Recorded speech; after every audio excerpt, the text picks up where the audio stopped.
Նիկոսին չդավաճանելու համար, իրադարձներին չմիանալու համար, պատկերացնեք, որ մի օր կհայտնվեք։ Դե իհարկե բոլոր սցենարներն էլ հաշվառված եղել են, բայց անակնկալներ կային ամեն դեպքում։ Ինչ փոխեց ԱԱԾ մեկուսանը ձեր կյանքում։ Կալանավայրերը ասում են ուղղիչ աշխատանքային գաղութներ,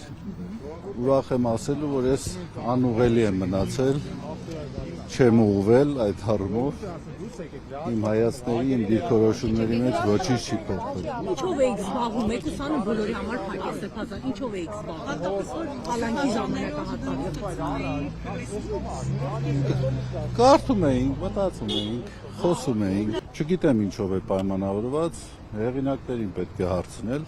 թե ինչով է պայմանավորված, ես միայն գիտեմ, որ այն ինչ որ բոլորդ գիտեք, որ այն ամենը ինչ որ վերագրվել է ինձ, վերագրվում է բացարձակապես կապ չունի իրականության հետ եւ ընդամենը փորձ է ահաբեկելու, փորձ է վախ ներշնչելու, որը իհարկե որևէ ազդեցություն չի կարող ունենալ։ Ուրախ եք, որ մեկուսարանում չեք այդպես։ Ես մեկուսարանում էլ ուրախ էի։ Հասուն Բագրատ Սրբազանը մնաց միայն,